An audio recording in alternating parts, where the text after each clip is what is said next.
When love songs become receipts, the Drake and Rihanna saga nobody asked for.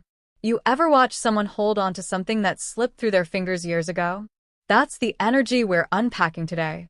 Before we get into it, if you're into the real stories behind the headlines, the messy truths the industry doesn't always broadcast, hit that subscribe button for Celeb Clope. We're building something different here, and you're going to want to be part of this. So, let's talk about Drake and Rihanna. Not the fairy tale version the internet keeps trying to sell you. The real one.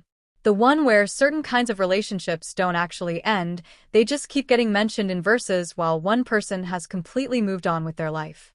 Here's what actually happened. Drake kept turning Rihanna into a story. Rihanna? She moved on, built an empire, started a family, and somehow, that still wasn't enough for the narrative to die.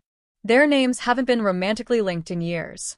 Rihanna's out here raising 3 kids with A$AP Rocky, running Fenty, moving on her own timeline like the boss she is. Yet every few albums, Drake's adjusting that rearview mirror again.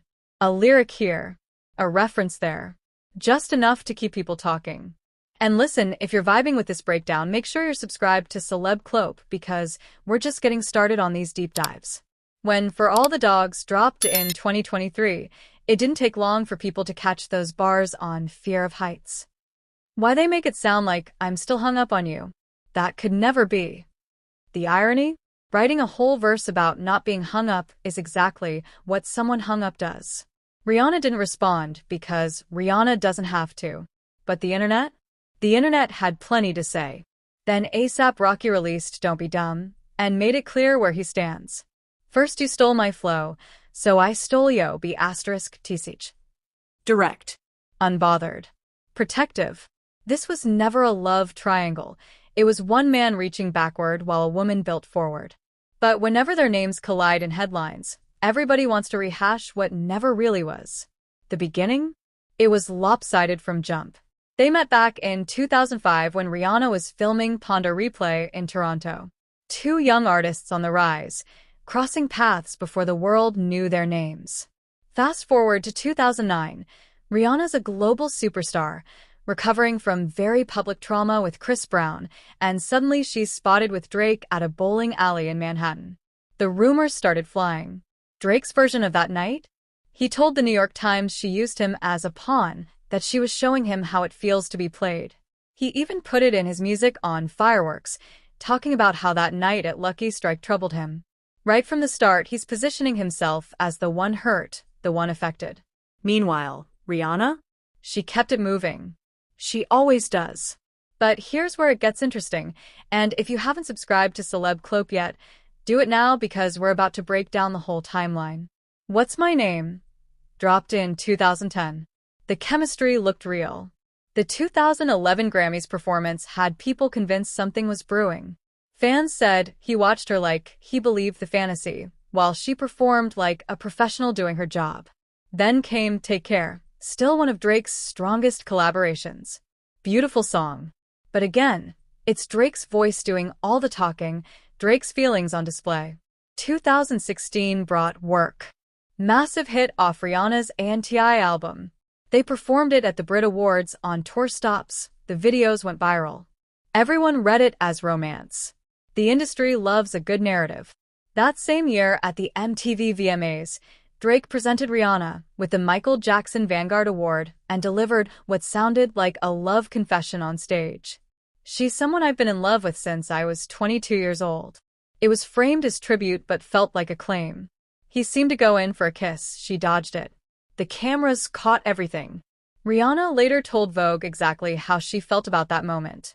Wading through that speech was probably the most uncomfortable part, she said. She doesn't like compliments or being put on blast. And then she made it crystal clear. We don't have a friendship now, but we're not enemies either. It is what it is. That should have been the end of the story. But Drake's pen doesn't work that way.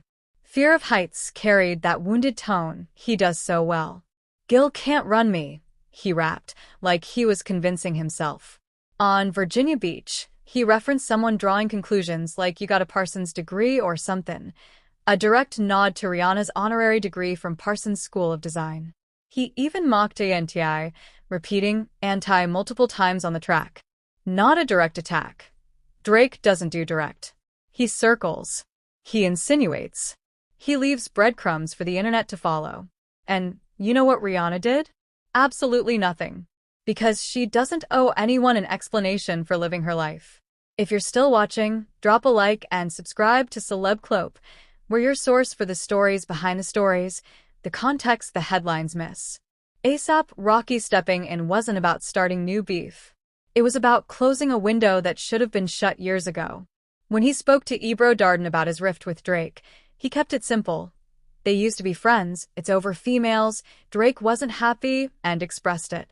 Rocky didn't need to say more. He's standing next to Rihanna, building a family, planning a future. That's the statement. There's a version of this story that lives online forever, built from music videos, old interviews, stage moments, and tabloid speculation. It's been edited and reshared so many times people forget how little was ever actually confirmed. The real story never had a clean arc because it was never really a story at all. It started uneven and ended without closure, at least for one person. Drake continues his certified lover boy era, keeping fans guessing about what's next with his upcoming project. Whether he'll keep the Rihanna references going remains to be seen. But you already know listeners will be listening for it. We all will. Here's the thing about letting go. Some people do it quietly, build new chapters, and never look back. Others turn it into art, into lyrics, into moments that keep the past alive whether the other person wants it to or not. That's the difference between moving on and moving in circles. This is Celeb Clope, and we're just getting started. If you want more breakdowns like this, the real narratives, the cultural conversations that matter, hit subscribe right now. We're bringing you the stories the industry whispers about. Next time, we're diving into another saga you thought you knew, but definitely don't. Stay tuned, stay subscribed, and keep it real. Peace.